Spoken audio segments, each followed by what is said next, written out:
Zaheer Khan Indian cricket টিমের নতুন coach হচ্ছেন। এটা কি সত্যি কথা? তবে সত্যি নয়, এটাই গুঞ্জন চলছে, তবে এটা সত্যি হওয়ার পথে এগিয়ে আছে। জাহির খান বোলিং কোচ হচ্ছেই, এটা জোর সোর্সে চলছে। সোশ্যাল মিডিয়ায় জাহির খান নিয়ে ধুম মেচে গেছে সোশ্যাল মিডিয়ায়, সব জায়গায় নিউজ হচ্ছে জাহির খান ভারতের নতুন কোচ হচ্ছে। নতুন কোচ বলতে বোলিং কোচ জাহির খান যদি হয়ে থাকে তবে ব্যাপারটা অনেকই ভালো থাকবে। তিনজনের নাম রিকমেন্ড হচ্ছে, একজন লক্ষ্মীপতি বালাজি, বিনয় কুমার ও জাহির খান। এই তিনজনের মধ্যে আমি সবথেকে এগিয়ে রাখবো জাহির খানকেই, কেননা তিনি তার অসাধারণ বোলিং স্পেল, অসাধারণ কিছু করে দেখানোর কাবিলিয়ত রাখতেন। তাই জাহির খানের অনেক কিছু দেওয়ার রয়েছে ইন্ডিয়ান ক্রিকেট টিমকে, তাই তিনি হওয়ারই যোগ্য। জাহির খান যদি হয়ে যায়, সোনেপে সোহাগা হয়ে যাবে, ইন্ডিয়ান ক্রিকেট টিমের জন্য অনেক অসাধারণ কিছু হয়ে থাকবে। এদিকে Gautam Gambhir head coach, bowling coach Zaheer Khan আর ক্যাপ্টেন রোহিত শর্মা। তাহলে টিম কোন জায়গায় যাবে, টিম কোন লেভেলে যাবে? টিম তো অসাধারণ কিছু করে দেখাবে, যেহেতু মডার্ন ডে ক্রিকেটের সঙ্গে তারা মানিয়ে নেবে কী করে খেলতে হয়। গৌতম গম্ভীর হেড কোচ সেটা চালানো, এখনকার টিম থেকে অন্য এক আলাদা টিম দেখা দেবে ইন্ডিয়ান প্লেয়ারদের। ইন্ডিয়ান প্লেয়াররা তখন অন্য পর্যায়ে খেলবে।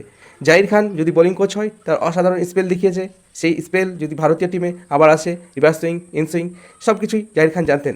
সেই ব্যাপারটা জাহির খান যদি ইন্ডিয়া টিমে আবার ডেভেলপ করেন, তাহলে তো সোনেপে সোহাগা। জাহির খান নিশ্চয়ই কোচ হবেন, এটাই আশা রাখছি। কেননা জোর সোর্সে আলোচনা চলছে, বিসিসিআই অ্যাপ্রোচ করছে জাহির খানকেই, এটাই মনে দেখা যাচ্ছে।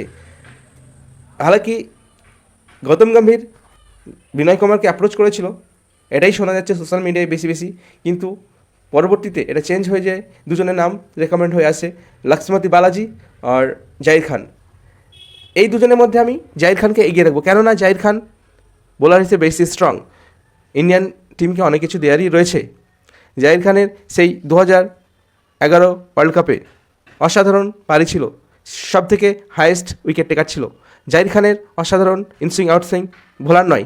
জাহির খান খুবই একটি স্পেল দেখাতে পারবে এবং বোলিং ডিপার্টমেন্টকে সে শক্তিশালী করে তুলতে পারবে।